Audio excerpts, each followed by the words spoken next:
the thing that's been very important to me is to deconstruct and smash tropes about masculinity, especially toxic masculinity, these things that have been held up in our communities and told us who we have to be in order to survive. Brothers don't know that they can actually feel and be okay with that. And it has nothing to do with sexuality, it's just about you honoring your feelings.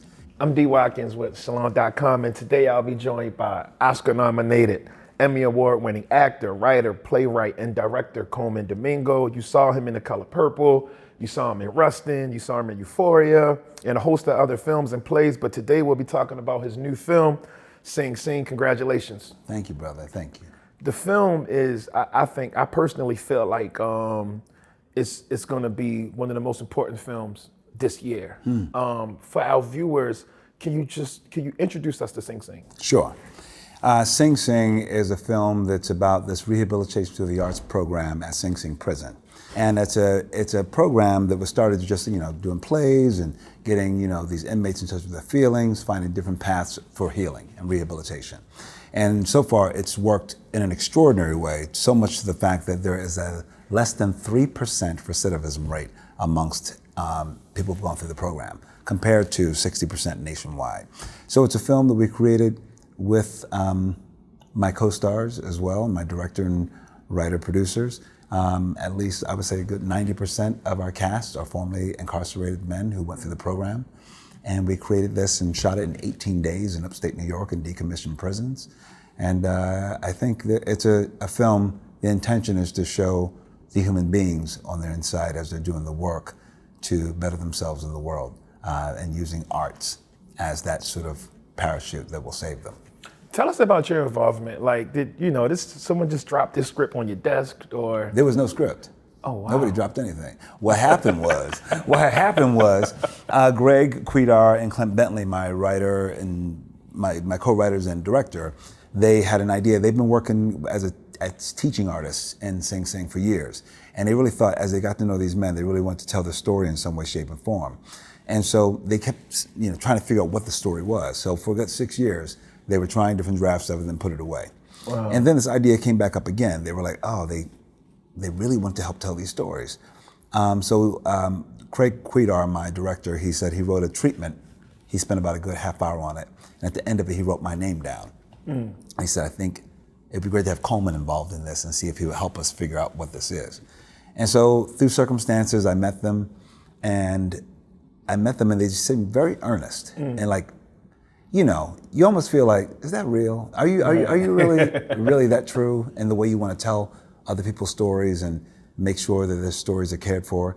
And they were. And I thought, okay, I'd like to see what this is. Do you have a script? They said, no, we don't have a script, but we have here's an article from Esquire magazine that was written a few years ago about this program. I said, great, send it to me. So I read the article and I thought it was fantastic. And I thought, well, these stories are fantastic. If we can tell a simple story about these men and how they do this work, and basically it becomes a story about brotherhood more than anything, and it becomes less of a prison drama, but the container is a prison, but it's about human beings inside of it.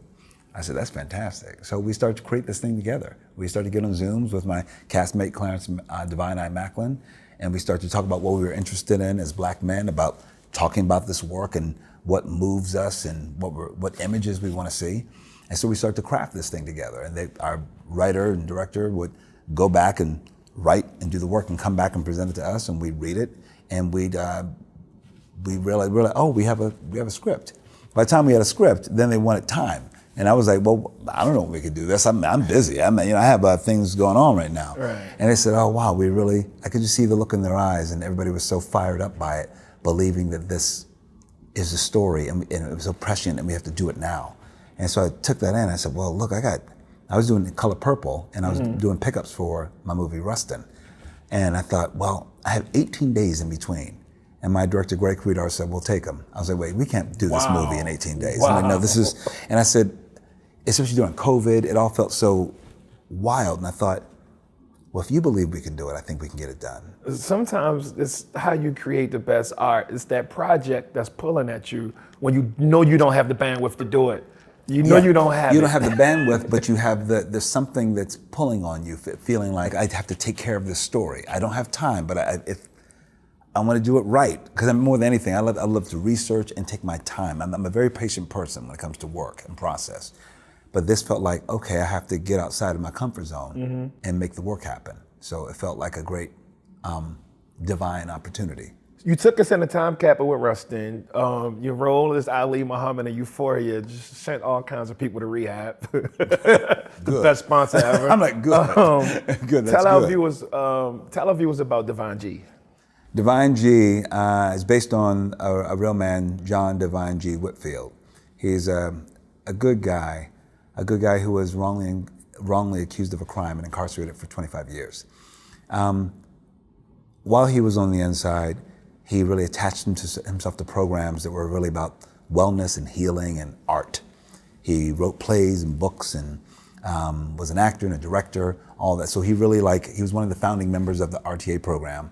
And so he was really just doing good work. He was also advocating for other inmates, for their parole board hearings or you name it, on the inside, because he was, as he says, became a jailhouse lawyer. He was always in the law library, learning everything he could.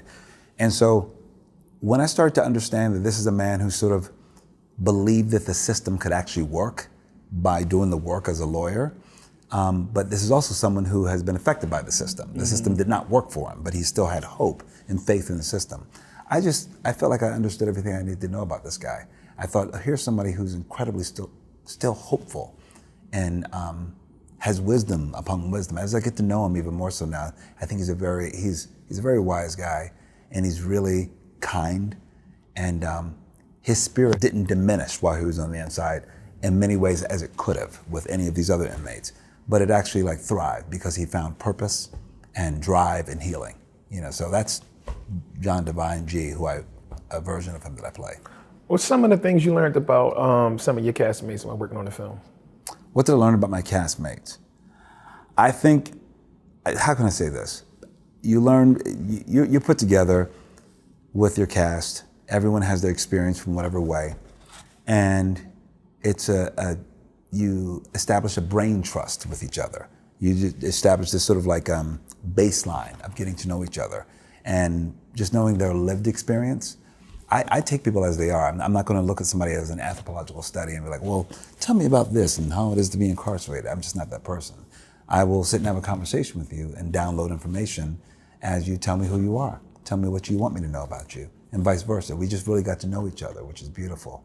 And then what they didn't know when it comes to crafting a film, I was able to share. When I had to drop down in the yard, like when the bell rang, and just say, oh no, you have to put your whole body down so you don't look like a threat at all. You have to be limp. So learning simple things like that, because that's somebody who had the lived experience and they know exactly what you need to do to make sure that you're not a threat. And other than you and Clarence, was everyone on the film currently incarcerated, or just people that have been through the program? People who went through the program. No one was currently incarcerated. Okay. Everyone was formerly incarcerated and went through the RTA program. So they served their time.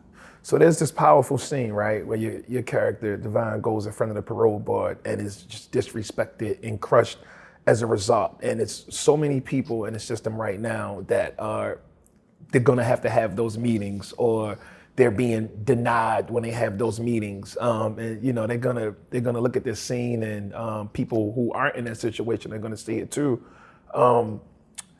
What do you hope they walk away with? I don't know about that, to be honest. I think that scene in particular was structured to show, first of all, it's played by the parole board officer, is played by Sharon Washington, who's a phenomenal New York actress. And there was a reason why we cast her in particular, because that role was open. It could have been, I think it was usually like a male, probably a white male. And So are you acting right now? Yeah, exactly. And I thought what's more interesting is for it to be a black woman. Look at also, because the pressures of a black woman to be even more by the book. And I think the moment you see her, you think, oh, maybe there's going to be some grace given because, oh, a sister looking at this brother. But she's got to be even more by the book. A brother who's performing well, he's doing well. Yeah, but also he's doing well, but also she has to discern just the information that she has. Well, I don't have this information. So that's why I'm like, she's just going by the facts more than anything, rather than the emotion. So she's questioning everything, as she should. So I think that's the way it was structured. I don't know what to say when it comes to people. Everyone's going to be in a situation where something will work out or not work out, but it's about how do you recover from it, I think. What I know that Divine G. Whitfield did is he went, of course, in the film and what we did in 100 minutes was showing he did have frustration, you have heartbreak, you have heartache, you could just fall apart and just like go to darkness. Or you have a choice that you go even further, you keep building and keep trying to find hope, because that's also part of your humanity and your lifeline. So I think that's what I know that Divine G. Whitfield did.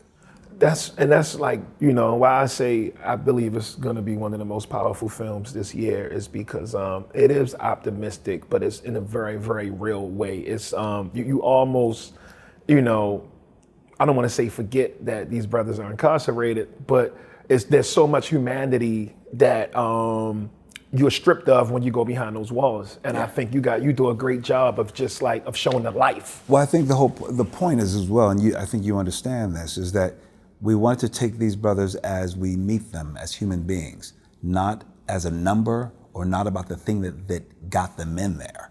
But now you get to know them, who they are, what they're seeking, what they're trying to do now, and how they're trying to transform.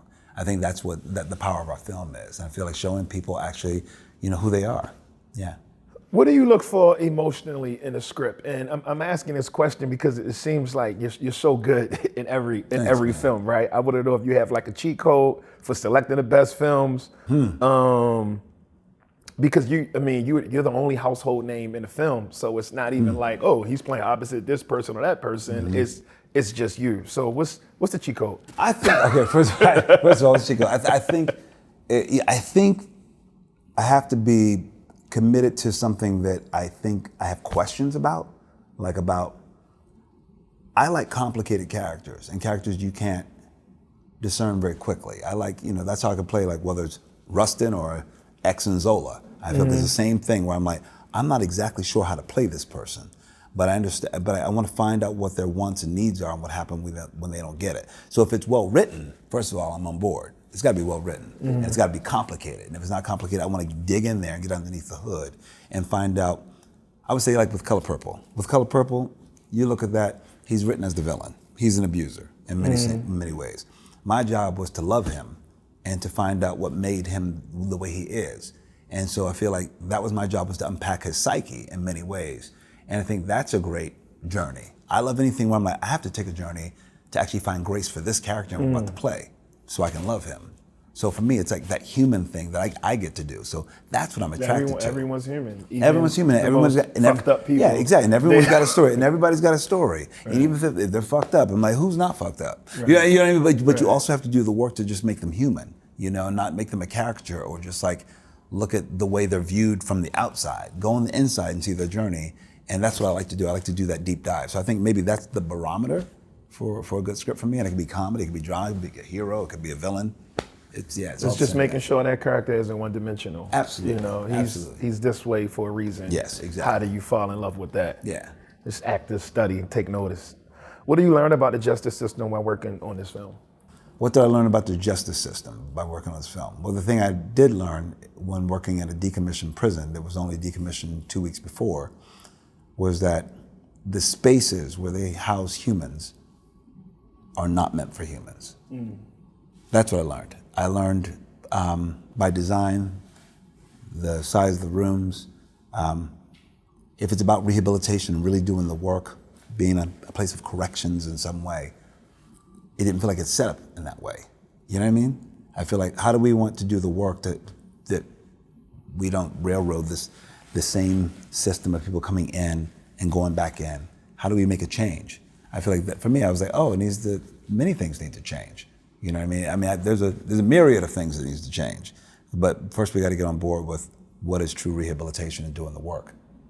When I was talking about that humanity piece, one of the things, my best friends, some of my family members have been, they've been sitting for 16, 17 years. One just came home, but some are still sitting. And I was just thinking about like, just across the country, how easy it is for a lot of us to forget our friends and families when they get hit with time like that. While we need to, answer the phone when we can answer the phone, put a couple dollars on the books when we can afford it, write those letters, they largely send get those forgotten about. They largely get forgotten about. And it's our job. I think it's dangerous. It is, because that doesn't help our communities, doesn't help our families. I feel like one of my castmates said, Clarence says, he said in a couple Q&As, he was like, just imagine if you pour more love and hope into somebody and see what can flower there, what can become of them. They can't, and I think that's what, in this film, you see these black and brown men did for themselves. The system was set up to do what it was going to do, but they took responsibility and say, no, we're going to belong to this art because we found that it works and it helps us. It helps us do the thing that we need done to work on past trauma with. It's like doing trauma therapy with theater as well. You know what I mean? It's also like resurrecting something new in you and helping you move through and move past things so you can actually become better. So, but they've decided to I don't know, hold each other responsible to this work. And that's where that starts. It is a personal thing. We can't, that's another thing I've learned. I'm like, yeah, you can't depend on the system to do anything. But I've never believed that just as an artist. Right. I mean, I have to build from within, and that's where you gain your power, It does seem like society, we may be moving in a I'm going to say in a better direction when it comes to the conversation around reentry. I think the Ban the Box campaigns, people understanding all of the mistakes that was made in the 90s, especially with the drug war. I don't know, do you feel like we're moving in a better space, like it's more opportunity, or? I hope that films like this help make a difference. I think the more that we all understand that we need society to help. It's not just about a small few. It's like it affects every single one of us, actually. Absolutely. That's the thing I've also learned. It affects every single one. When somebody believes they don't know anybody incarcerated or anything like that, anything has nothing to do with them, no, it has everything to do with them. It's a part of our society, and we have to really find ways of reentry and helping them do the work as well. It's human work. You said something that was really important that I just want to go back to really quickly, just about your belief in yourself and your belief as an artist over top of these systems in place that we have to live inside of. And we're in this space, in this society where, we're looking for an escape. We self-medicate. And I think you touched on the healing power of art. Could you speak to that? The healing power of art. That's something, if I don't know anything, I know that art heals. And I know that that's why it made sense to me. Maybe that's why I jumped on board with this whole idea of it, because I was like, oh, they have a program that helps people do the real deep work that I know works for me. I've been a theater practitioner for over 30 years, and I know it's the gifts that it's given me about holding my head up in a different way, of understanding I have something to say and knowing how to articulate that, knowing that I can be as completely vulnerable as possible, and there's no judgment as well. That's what I think is all that possibility is exceptional, and we need more of that. And I think, and I'll say this, you didn't even ask this yet, but I think that the thing that's been very important to me is to deconstruct and smash tropes about masculinity, especially toxic masculinity, these things that have been held up in our communities and told us who we have to be in order to survive. And it's been, of course, to the demise of a lot of our mental health, because brothers don't know that they can actually feel and be okay with that. And it has nothing to do with sexuality. It's just about you honoring your feelings and understanding, how when you're hurt or when you feel a certain way, that actually makes you a whole human being. When there's images of tenderness that I think is very important in the film, about like looking at brothers, holding another brother's hand, and all it is holding another, and just saying, "I got you, brother." There's a moment at the end of our film when my co-star embraces me in the biggest bear hug, and I literally cry on his shoulders. To see images like that, I think is extremely important and potent right now, because I think we need more of those to show how we can be vulnerable and we can unpack this stuff and not be attached to the stuff, the idea of what we're supposed to be as black and brown men. This is why when you went to that prison and it was so small, and you said those conditions aren't for a human, because just because we lack those images, it gives a dominant culture the ability to put us in these boxes and be totally okay with it. Absolutely. Coming from West Philly, when you into the arts as a kid, I know you got into acting when you were in college, but no, I wasn't into the arts. No, I was a nerd. Yeah, I was a nerd. I was a student newspaper and stuff like that. I was not artistic at all. I think maybe I was an observer. I think was the greatest gift that I received when I But was the in school. images of you pop locking are on the internet, man. So Oh, it's like, I there was some now. art, yeah. I wasn't pop locking in high school or nothing like. No, You was I was observing. like, no, I was doing it. I was invited to the parties and nothing like that. No, it was something like, I was an observer. I feel like that's actually maybe that's why I do everything that I do, because I've been watching people for a long time, so I know how to play people because I've been watching them. As a journalist. Yeah, that's a journalistic heart. I'm like interrogating people and the human heart.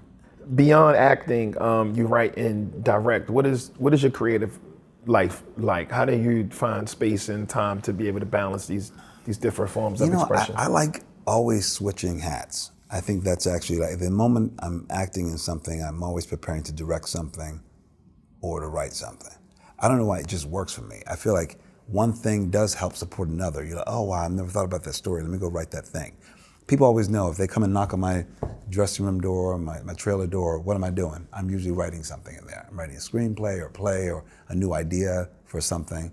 But I feel like I'm always using, some creative space. And which is why, like even when I take a vacation, I can't, people are like, well, do you just put your computer away? I'm like, no, because my computer I need to create with. And it's also... It's a vacation too, though. I mean... Yeah, but I can sit on the beach or something, but I need to be writing a play. I heard you playing Joe Jackson next. Mm-hmm. Yeah, you ready for that? Oh, I did it already. Oh, you done it? Yeah. I did it already. I shot it. It's in the can. It's being edited right now. Oh, nice. Yeah, nice. exactly. I think the world will be ready for it. I think it's gonna be cool. What can we expect from you next? You could expect I'm doing this series with Tina Fey and Steve Carell called The Four Seasons. So I get to flex my comedy chops a little bit. Okay. Yeah. So get to flex that, and then the Michael movie will be out in April next year, and The Madness will be coming out this fall. The Madness is a series on Netflix, and where I play a CNN analyst who gets wrongly accused of a crime, and then I have to go through different sects of society to find out what's going on. When you play the heavy stuff versus playing like in a comedy, do you take the heavy stuff home? Is it? No, I don't take it. Okay, you know what though? You clock out, you clock out. Listen, you know what? There's all this thought of like people taking this stuff with you, and I'm like, nah. You have to have a process. I feel like I know how to, like when we call cut, to take care of myself. There are times when when I'm working, I stay closer to the world of the film or the series. I stay closer. I may have dinner with my castmates and all that. I may not fly home a lot or something like that. I'll stay close, but I know how to let that stuff go. But also you need it for your mental health. I mean, it's like, especially going to these deep, dark places that I'm expected to, whether it's Fear the Walking Dead or Color Purple or Zola. Usually I'll get an apartment that has a lot of light, and I'll buy myself flowers. And I'll always take myself for a good steak dinner somewhere. But I also have to take care of myself so I can go back in the next day and do the deep dive of the deep work. Well, we're looking forward to this and everything else you do, and thank you so much for coming man. on. Good talking to you. Thank you for watching Salon Talks. Be sure to subscribe as we feature some of your favorite artists, authors, and more. And while you're here, you might as well watch another video by clicking right here.